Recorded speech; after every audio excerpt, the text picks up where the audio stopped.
the Morrigan came to visit again yesterday. And for those that are new to my content, I've recently started working with the Morrigan, and up until a few weeks ago, I had never even fucking heard the term the Morrigan in my life. All right, let's get in it.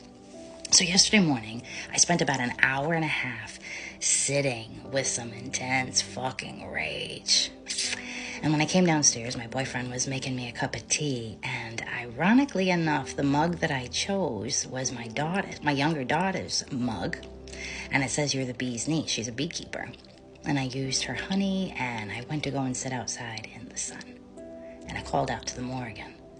I said, "Listen, man, lady, I know we're doing some work together, but listen, I'm asking for some peace. I'm asking for this sense of victory in climbing this fucking hurdle that I've got in front of me, which a lot of it has to do with the abuse that I went through with my ex-husband. I got a lot of fucking rage, and it's poisoning me, and I want to release it, right? So I'm asking for help, and I shit you the fuck not, in comes this little bee buzzing right in front of me, and I'm going, oh my God, you've got to be kidding me. The bee lands on my "You're the bee's knees" cup, goes in my tea, comes out, hangs upside down, and fucking dies.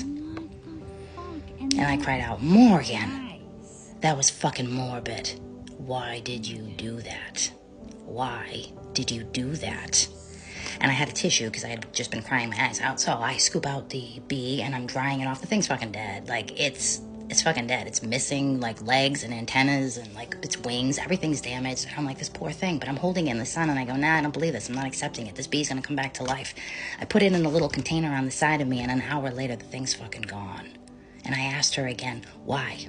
Why did you show it to me like that? My ex-husband is a beekeeper.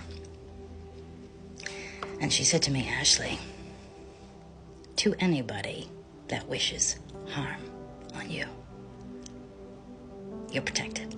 You got nothing to worry about.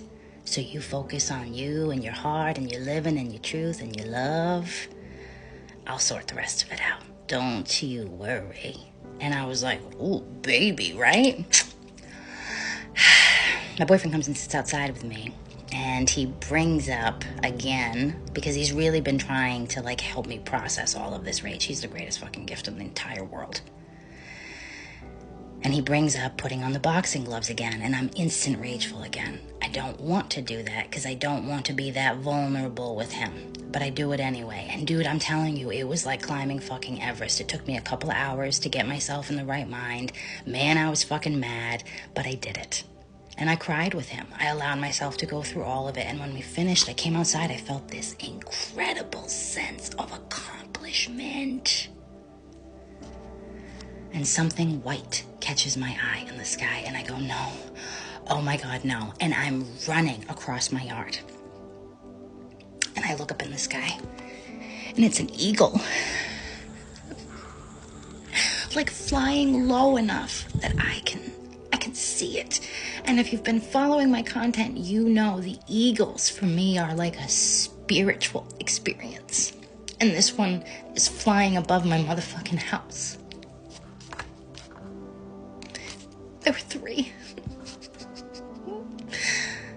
And I was like, oh my God. First of all, I've never seen an eagle that close to me on my property to then there be 3. And I felt this overwhelming sense of protection, of being seen, of somebody having my back. And this time, it's the animals and it's the fucking gods and goddesses. Like, whoa, baby, here's where it also gets really fucking juicy.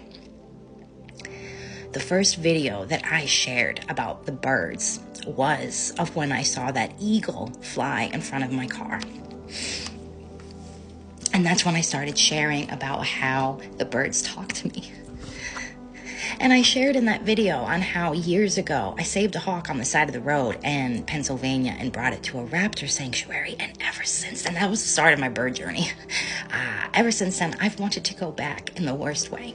Well, I got the message to see if there were any raptor sanctuaries around me. Dude, guess the fuck what? There's one less than 10 miles from me in a town that begins with Ash. The town is Ashford. And I contacted the lady yesterday, and I'm going to be booking a private tour to see the big mamas. I know the Morrigan's bringing me here for a reason, and it's so fucking cool. To anybody that's working with the Morrigan, I know a lot of you have reached out with questions. Dude, this is all new for me. Follow my content for more. But to anybody working with the Morrigan, this moves so fucking quickly. So fucking quickly. And like my manifestations and things are coming in, and it's fucking insane and wild. So yeah, she's demanding and intense and brings you through like really weird situations. But holy fucking shit, anyone else?